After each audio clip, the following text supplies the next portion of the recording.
Hi, my name is Galliano, and I'm one of the founders of Voxable. I want to take a minute and tell you a little more about what.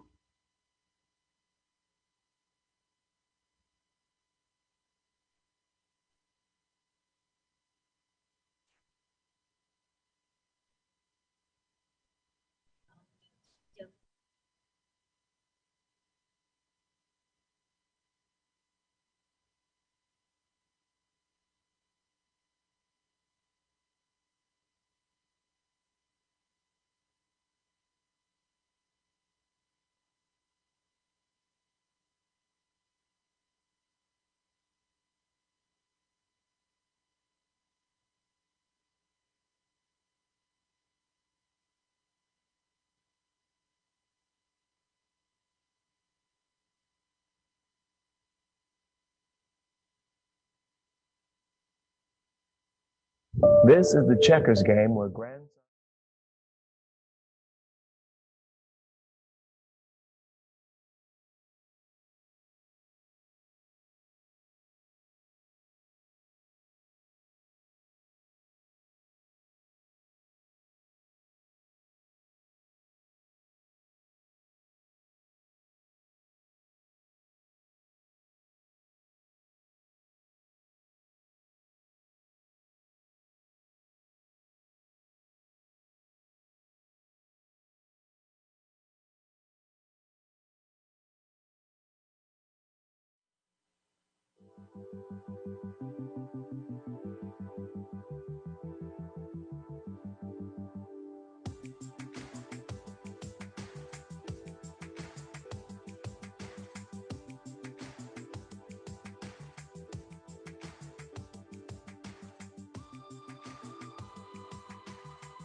Testing. Welcome everybody to the greatest Rotary Club in our solar system. Woo! The Las Vegas Rotary Club. I'm excited. My name is Mike Ballard. I'm your president for this year. We've got a great program today and lots of important stuff to talk about. We're going to start though with an invocation that will be offered by Brock Fraser, and our song leader will be Susan Ziobro. If you want to head over here too, Susan. So come on up. Okay. Thank you, Michael. I'd like to actually applaud Michael for kind of steering us back with our invocations to invocations that are being grateful for the food that's going to be served to us today, for our many opportunities as Rotarians to guide us, to get us away from nice little poems and stories about butterflies and rainbows and puppies and stuff. Invocation is about us communicating with that God of our understanding. So many of you Roman Catholics will go along with me, and anybody who'd like to join, please bow your heads. In the name of the Father, Son, and Holy Spirit. Bless us, O Lord, in these thy gifts, which we are about to receive from thy bounty, through Christ our Lord.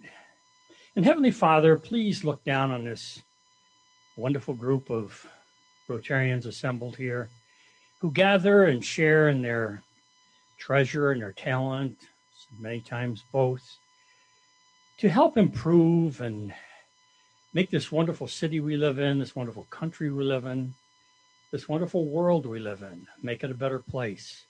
Whether it be through a clean water project halfway around the world, or maybe right here in our own town for, working with children who might be less privileged than we are, perhaps with a reading program. Help guide us. Thank you, Lord, for the hands that will be serving us today, the people preparing our meals. These things we ask in Christ's name. Amen.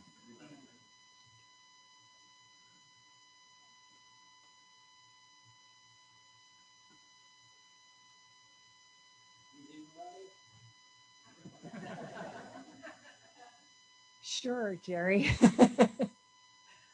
Today we're going to sing My Country 'Tis of Thee. Please join me.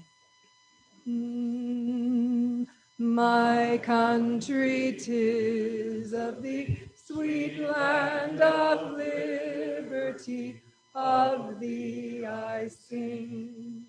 Land where my fathers died, land of the pilgrim's pride, from every mountainside, let freedom ring.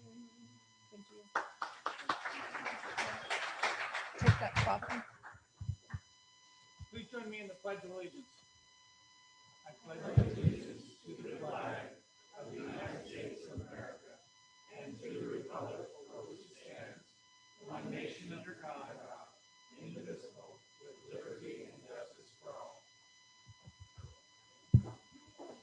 Okay. Want to thank those that have helped, and I'm probably missing some, so it's okay to holler at me and say, hey, Ballard, what about him? So want to thank Setup. I believe Kathy and Bob and Susan Ziobro all helped with setup and served as greeters, as well as Toby Cleff. Our Sergeant of Arms today is Bhavin Singh. Our raffle ticket sales was Tony Kern. Thank you for your continued service, as she's missing her meal right now. Our song leader was Susan Ziobro, and our invocation was Brock Fraser. Our scribe today will be Susan Ziobro, and our photographer is Jim Tucker. So when he comes up to you, smile, show your pearly whites, pause and smile. So great. Now is the time to recognize guests of Rotarians. Do we have any guests? I have one right here, Bobbin. I'd like to introduce John Dalrymple. He's the president of the Gary Design Company, Gary Advertising. Thanks, Mike. Yeah, I'm John Dalrymple, and I'm a president managing partner of the Gary Company Advertising Agency here in Vegas. We're the longest running advertising agency in the state of Nevada now, and our first client was Elvis Presley back in 1969. I wasn't around then for that, but anyhow, that's Great. us. Thanks, Mike. Thank you. Any other guests of Rotarians? We have several over here. Austin, who do you have? Good afternoon, fellow Rotarians. I have the pleasure of introducing Elliot Fajardo, Operations Manager for Terra Contracting. He was also a member of the Apple Valley Rotary. That's correct. In California. And he's just here visiting us today. And I also have Jonathan Machado. He is the equipment manager for Terra Contracting. I did a little bit of work for these guys. These guys have been nothing but great. I thought it would be a courtesy to invite them to some lunch, so I'm glad they're Welcome. Kirk, who do you have with you?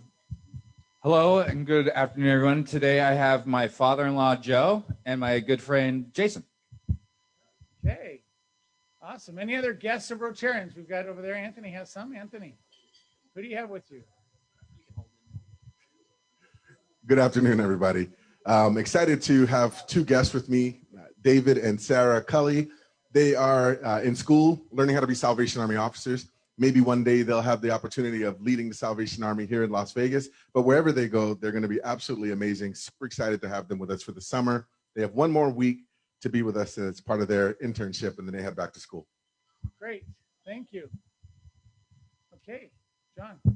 Yeah. Hi there. John Pally. I'm a visiting Rotarian and hopefully future member of this club. My past club was the Roseville, California club. Happy and excited to be living here in Las Vegas. Thank Great. you. We're glad to have you. Okay, any visiting Rotarians?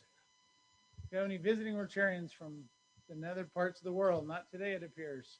Okay, thank you very much, Bobbin. Okay, I'd like to introduce the head table. We have Toby Clef, Tarvi Bryant, Galliano Tiramani, John Dalrymple, and Arlene Soroa. Thank you very much. Grateful to have them at the head table. We can do that later, maybe, okay, if you don't mind. I would like, go ahead, take their picture. No, go. I'm still new at this. He's an old timer. Cheese, got it. Awesome. Okay, Susan Ziobro. We have an Alpine picnic this weekend. Please come. Go to the Alps. No, go to Lee Canyon. Thank you, President Mike and fellow Rotarians and guests. Yes, we do have an Alpine picnic high up on a hill this weekend at the mountain home of Tom Thomas. He has most graciously opened his doors for us again this year. We're going to have lots of food. The signups have been marvelous. If everybody who signed up to bring a dish really brings the dish, we're going to have a lot of food. So yeah, last time we please come hungry. Yeah, last time we brought home as much food as we ate. I think we had twice as much food. Okay, well, also pack some Gladware in your car. We have a need for, well, we've got a grill master. Eric Astromecki says he's got the grill master job, and he's going to own it. Right, Eric? And awesome. We'll need some help. So if you're there, offer to help. We do need help with cleanup. So if anybody is, you can come any time in the window between 11 and 3. If you're one of the later arrivals, please help us with cleanup if you have time. Also, there's going to be a hike by past President Russell Swain early in the morning. You will gather at Tom's place around 8:30. And I think he's going to take you on the Bristlecone Trail. Is that Russ Swain? Russ, that's correct. Past President Russ Swain up there. And now, further 25 Club business. August 5th, we're going to have a 25 Club meeting, and it's going to be hosted by Eris Lazarou, and we'll have more information going out. That'll be August 5th at 6 p.m. And awesome. Eris has a beautiful place he wants to invite us all to. But we need RSVPs to get through the gate. So it's really important that you RSVP. Other than that, we have a canned food drive that I want everybody to remember the email I sent out with the link to the Smiths to help us raise some funds to buy canned food, and then we'll start in earnest after the Alpine picnic. We have sign-ups, 2 sign-ups going around the room. One is for help with duties. The other one is for dishes. No. Items in help. Then 25 club members and also fellow backup volunteers. We still need help every week filling meeting roles, and I appreciate your assistance. Thank you. Great. Thank you, Susan. Go over here to Karen Wisenhunt. She has an announcement for us. Sign up for the putting tournament.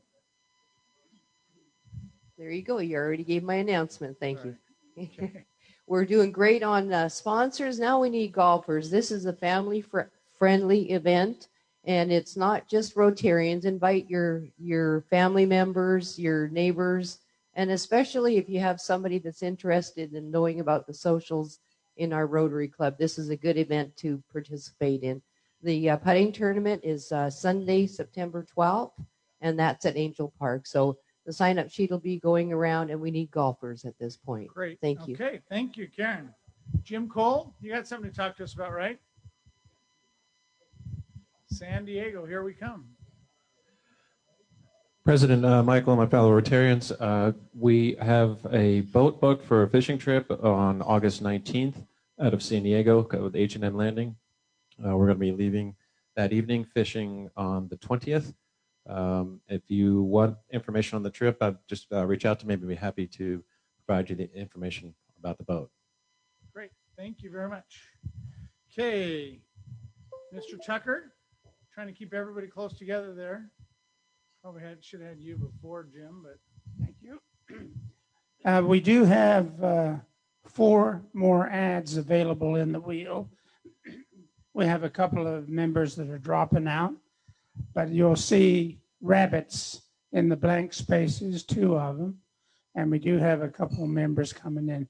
It's $400 for the year, and it would be prorated, and it's a great way to help us finance the printing of this publication. Thanks. got it. We need that to subsidize the printing of these programs, which we find valuable. Okay, Mr. Warner, you have something to talk about. He's going to come up here, Bobbin, and then I think, Bobbin, you're done for a while, so you can sit down and enjoy your lunch. As the new president of the Rotary Foundation, I have 2 announcements to make today.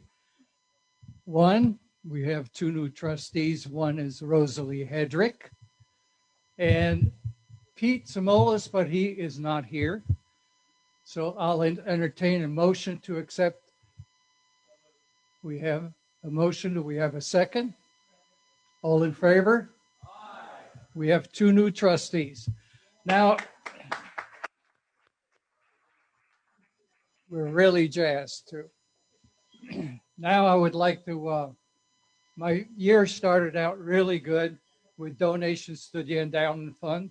I would like to recognize Dr. Mahan 2 times, Rose Falacco once, Mike Gordon, Eric, Steve Casey, Carolyn Sparks, and Juan Williams, who graciously gave his pot to the Rotary Foundation, and of course Bob Warner, who decided to give his winnings as well.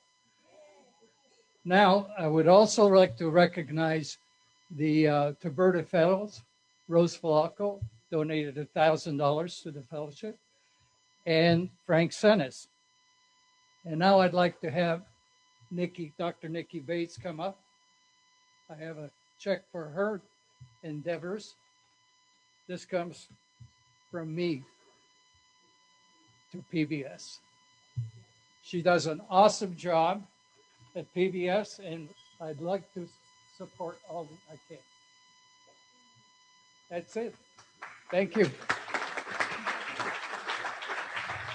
Kim Neone and Mike Kudima, please come up here. We have an important announcement to make.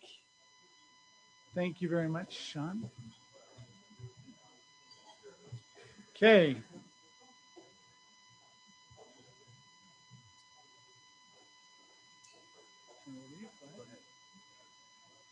We got some generous people in our midst today, and they're going to get the Paul Harris Award. Let's call it Tom Brooker. Where's Tom? Come on down. There you go. And Susan Suyobro. Susan, yay.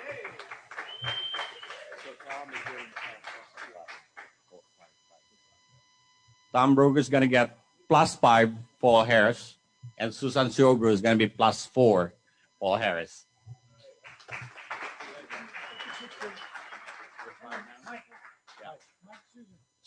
Susan's +5, actually.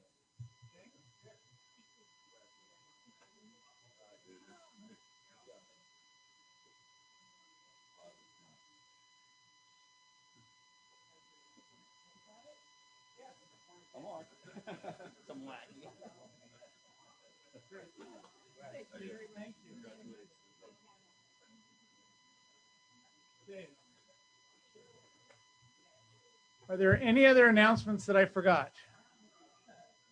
Okay, Stu. Bobbin, sorry, I messed up. I got one more. Stu, walk over there. Yeah. Thank you, Mr. President. I'd like to bring the attention of the club that, am I okay? Yeah, you're great. That one of our distinguished members was highly visible on local television this morning, and I understand last night, and I think well deserving of a fine. But I believe, Mr. President, you're aware of who that is, and perhaps I'm not sure of the protocol, but given that you know who it is, perhaps you should assess the fine. Uh-oh. So and maybe tell us a little bit about it. Yeah, so I was on television last night and this morning, I guess. And so I guess I'm to be fined. Stu, I'll let you pick the number. But we're trying to work on building affordable housing in town.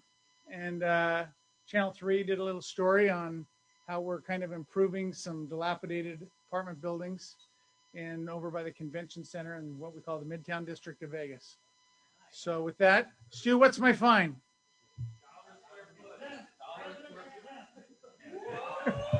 Okay. With that, enjoy your lunch. We'll come back in a moment.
Good afternoon.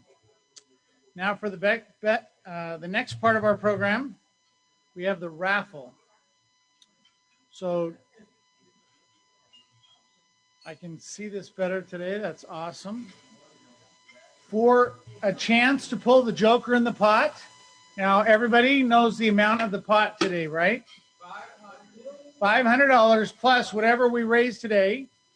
If the person whose ticket I call is successful and pulls the joker, they get half the pot. And the other half goes to the Las Vegas Rotary Foundation.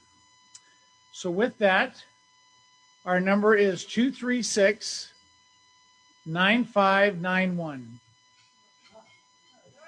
Hey, our visitor.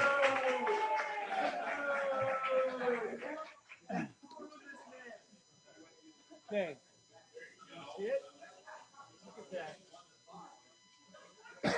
Okay, so now I'm going to shuffle. Okay, pick a card, any card. Pick a card. He's found one, ladies and gentlemen. Hey, show him. Yay! Here's $10 for your effort. Awesome. Okay, now, each week for our guests, we rip up the card so the odds get a little better. You had a 1 in 53 chance before, now you have a 1 in 52 chance. And so there's. Are there 2 jokers in here? Oh, got it. So now you have a 1 in 26 chance. Okay, now for 2 Lowry gift cards that are $25 each, we've pulled the last 4 digits, 9461. 9461, we have a winner. Yay! Okay.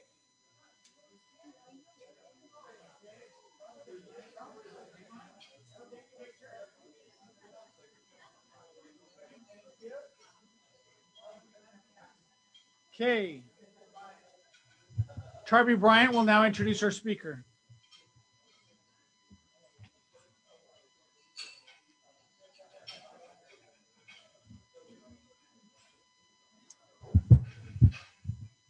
So good afternoon, everybody. So our speaker today at the Rotary Club of Las Vegas is Galliano Tiramani, the co-founder of Boxable, a Las Vegas-based manufacturer and distributor of factory-built tiny homes.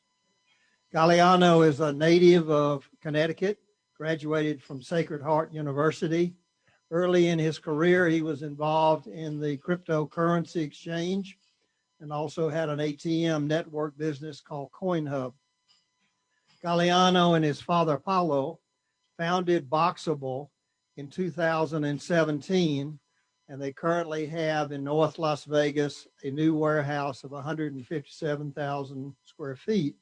They're developing housing in that facility right now.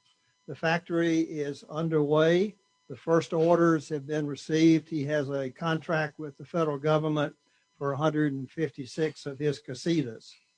He's raised over $20 million from friends, families, and Start Engine has been helpful to him as well. Elon Musk sold his California mansions and is living in one of the Boxable 400 square foot casitas at the Texas Spaceport. Galliano is married, has 2 children, and loves dirt bikes when the time permits. After Steve Jobs rescued Apple from near bankruptcy, he co-authored the now famous Apple ads called Think Different. It goes like this.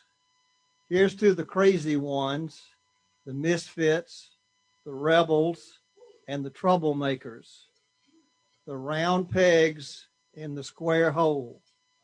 While some of them are the crazy ones, we see genius, because crazy people like that are the ones that want to change the world, and they are the ones that do. Please welcome one of the crazy ones who is disrupting the housing industry, the co-founder of Boxable, Galliano Tiramani.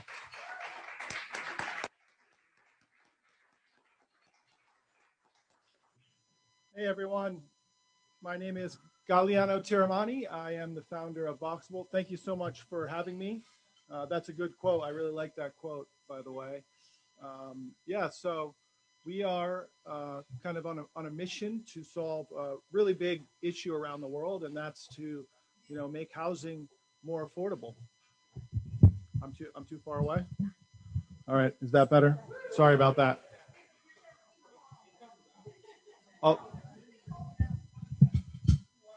I'll start over. Yeah, so it's all good.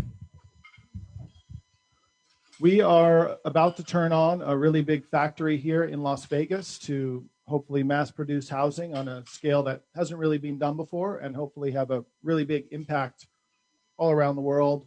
I'm going to show you just a quick video so you can get the gist of it, and then I'll give you some more explaining. If you could just play that for me, thanks.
Cool.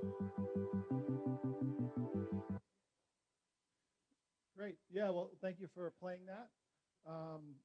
One thing you might notice is the house does fold up.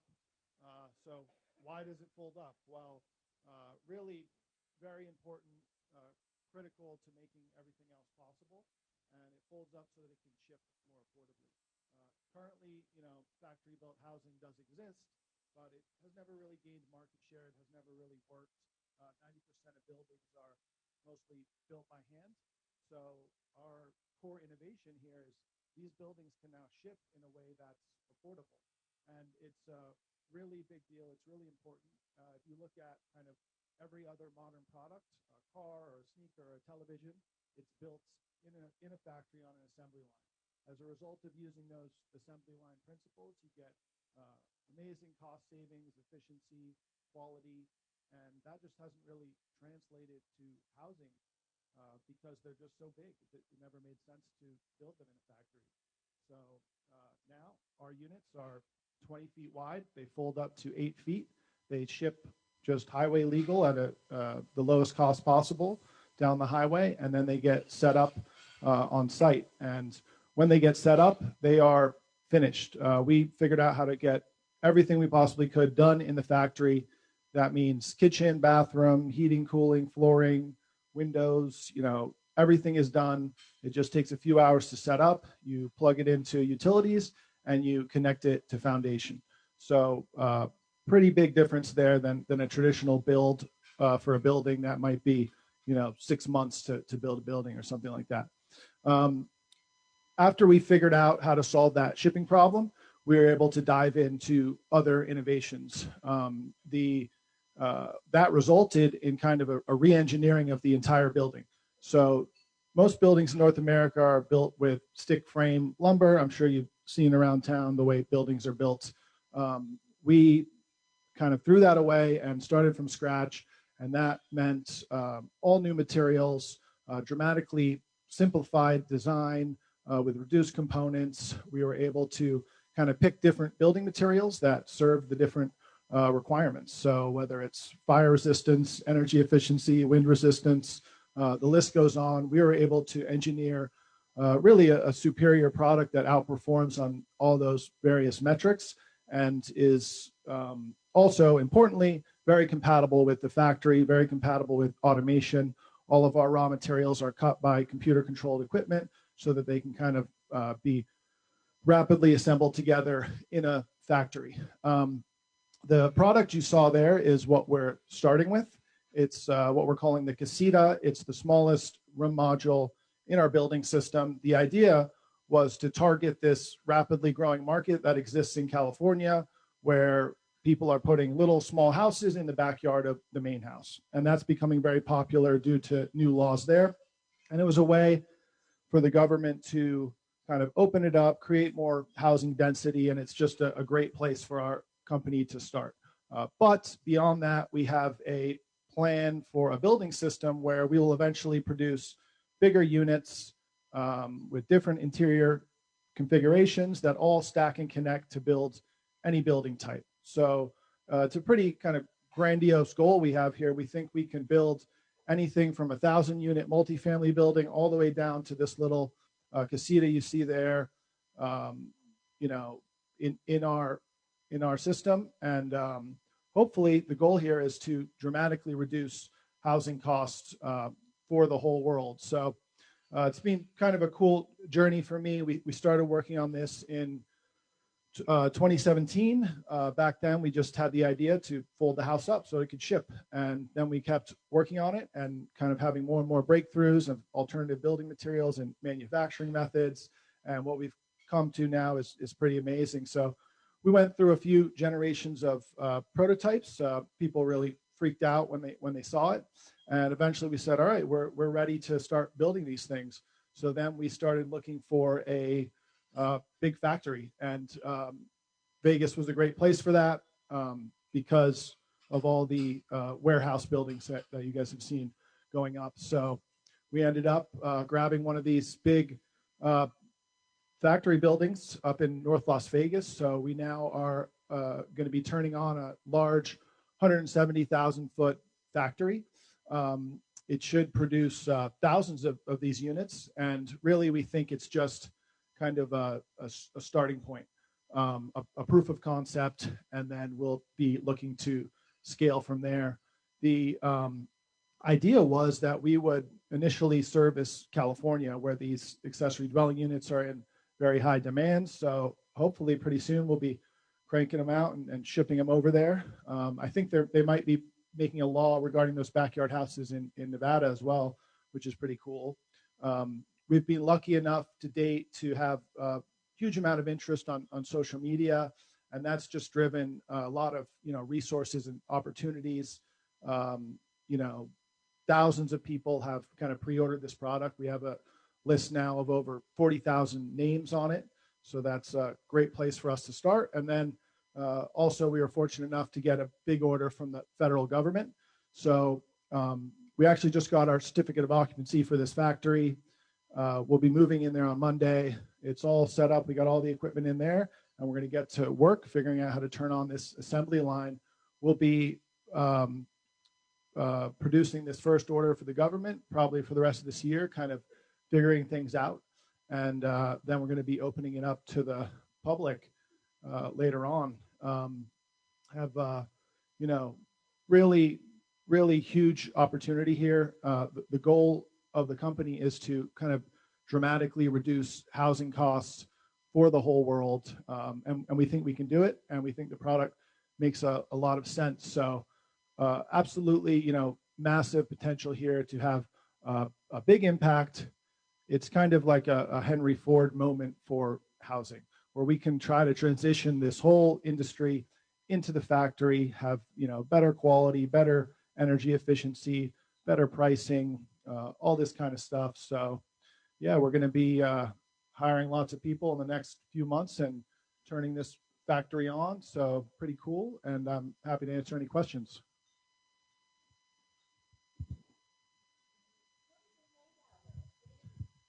So yeah, they're not made out of traditional lumber framing. We're actually using a laminated panel system. So much simpler than the lumber framing, where you would have hundreds of little pieces of wood and thousands of nails and these different layers.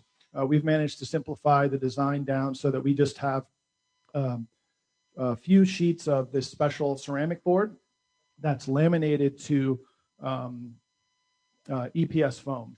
So then we have these big blocks of EPS foam that are cut by computer controlled equipment into big, like 4-foot by 10-foot blocks, and then they just rapidly assemble together.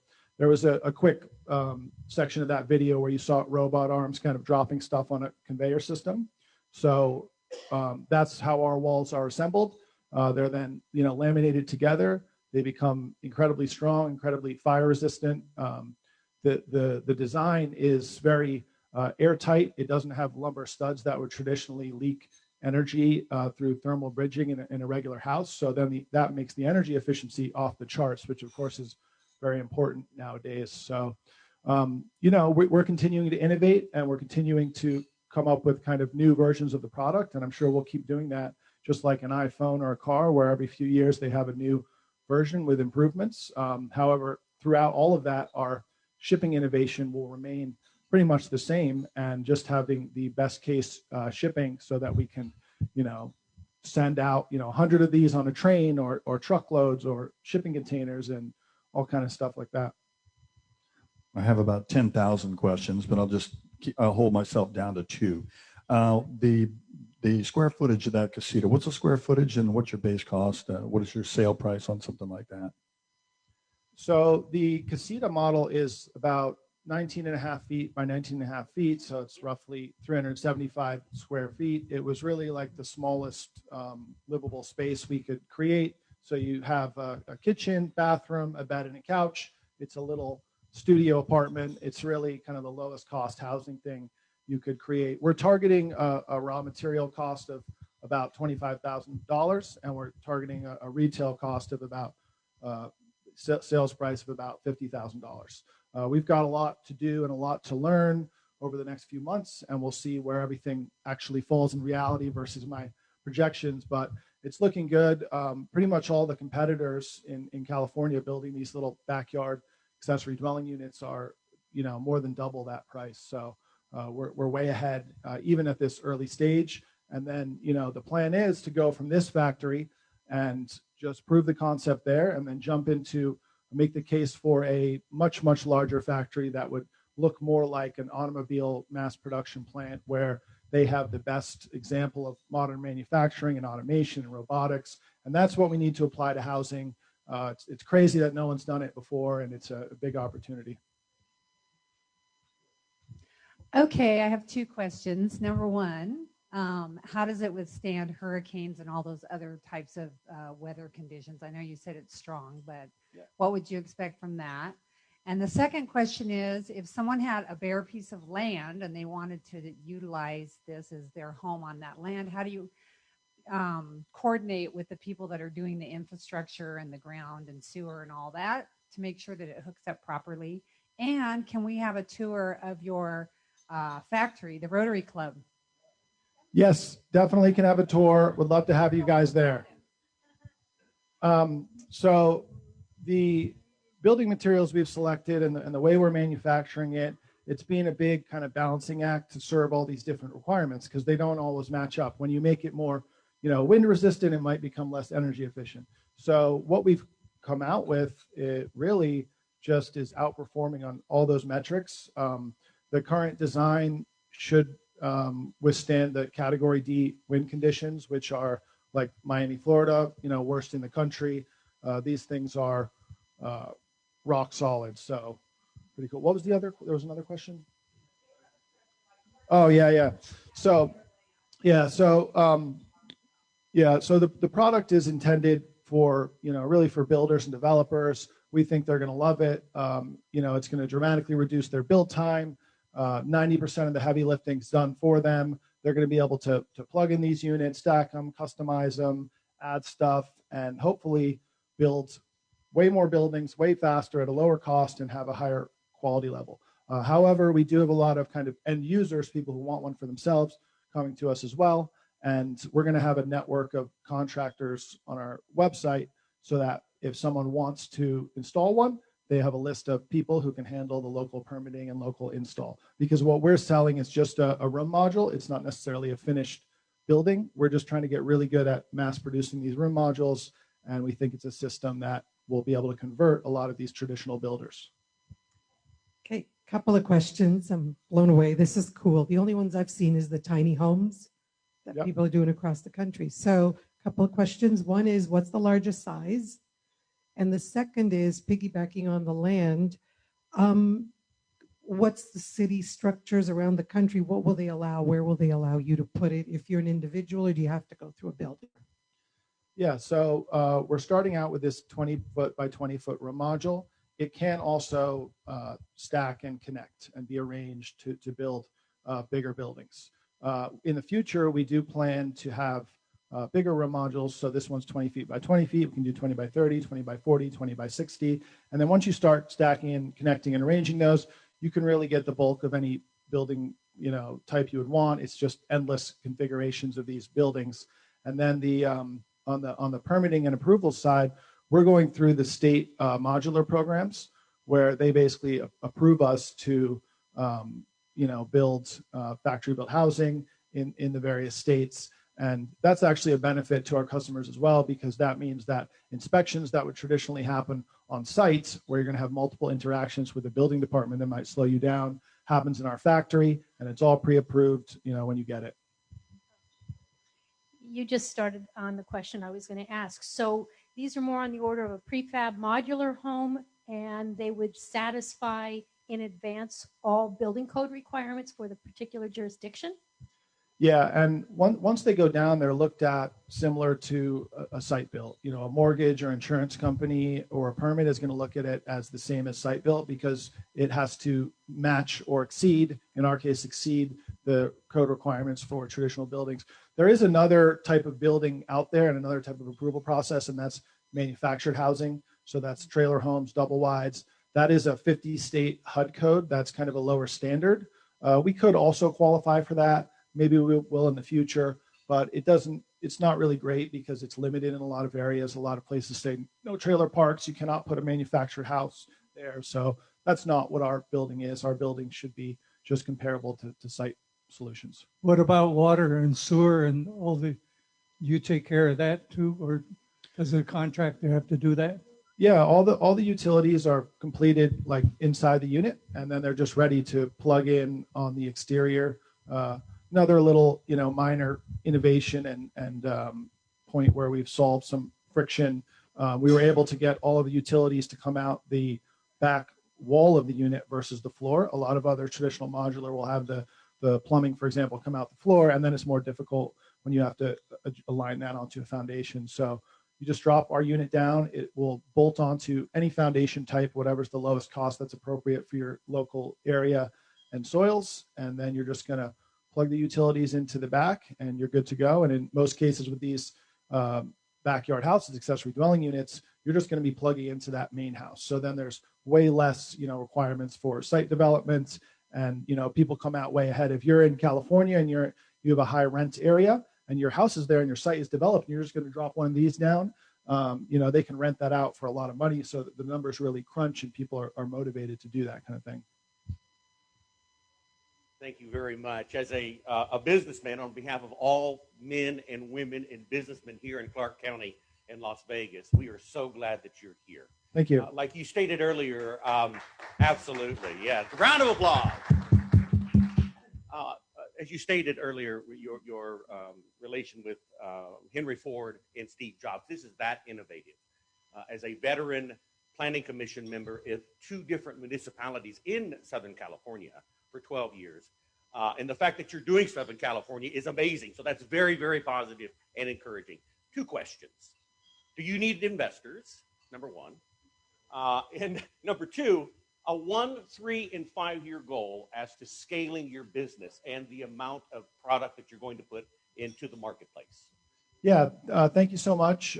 We are looking for investors. We're targeting a total of 50 million for this initial factory. We've brought in about 30 so far, so we're off and running. And we are accepting almost exclusively investments from individuals through our website. So that's really simple. You can just jump on there and read through the kind of the marketing information, and then buy shares in the company. What was the other question? I keep forgetting questions. Oh, yeah. So basically, we want to get in this factory. I think we're going to start working on this initial order that we have for the government, which is for about $9 million in the Casita product. And then hopefully by the end of the year, things are running smoothly. Maybe middle of next year or late next year, we get up to kind of full speed of that factory. And basically at that point, I'm going to go back out and say, look, we've proven it. We can now, mass produce housing at lower than market rates for construction. This can change the world. This can help, billions of people literally around the world. We need massive resources to scale. And then from there, I'm going to make the case for a much, much larger factory with the full automation. If you go on YouTube and search Ford F-150 factory, there's a really cool video they put out where they say they produce one truck every 53 seconds. And it's just like the crazy robotics, everything's automated. It's amazing. That's not where our first factory will be, but it's planned to be compatible with that in the future. And that's where we want to end up. That's not a $50 million factory. That's a $1 billion, like Tesla style factory. But that's where we're headed, and there's a huge need for it. It's a huge problem, and I think we're going to get the resources we need to do that. So I have a question. One of the challenges for a startup company is to find customers who are willing to pay higher prices initially until you can build volume and come down the learning curve. Have you looked at some commercial applications we see here in Las Vegas, all these buildings being built temporarily for 2 or 3 weeks for conventions and a lot of on-site projects and disaster relief stuff? Or are you looking at any of those applications as getting started before you head into the cheaper residential side? Yeah, so we've received such a tremendous amount of interest from all over the country and all over the world, thanks to social media getting a lot of eyes on this, and people have come at us with every single use case you could imagine. At the end of the day, this is just a room, and there's many things you can do with it. So we have people that want to do workforce housing. They want to do temporary buildings. That works with our system. We have disaster relief applications. I mean, there is like endless stuff. I now have a list with over 40,000 names on it of people and companies that want to pre-order the product. So once we kind of get into production and start figuring out what our production schedule looks like and are getting closer to the full output rate, we'll start reaching out to those customers and trying to make smart decisions about who we sell to first and who we partner with. But it's just been great. There's been a tremendous amount of opportunities flowing in for us. Galiano, real quick, I noticed from your YouTube video what appeared to be solar panels on one of the modules. Are you guys also fabricating those, or is there a partnership with another company, or how's that being worked out? So the thought initially is that we just want to focus on our core competency of the room modules, and then our units are ready to plug into anything on site. So once you get to the site, they can plug into solar, they can plug into the grid, they can plug into septic or city sewer or whatever you want, and that's up to kind of the installer. But I do expect in the future we will integrate off-grid solutions at the factory for a certain product model, especially if it's disaster relief type thing, which we do have interest from the government. If you need to rapidly deploy a structure to house people, then off-grids makes perfect sense for that. So we are planning on it. We have a lot of plans, but right now we're just trying to keep it simple and stick to this initial kind of Casita product. Thank you. Thank you.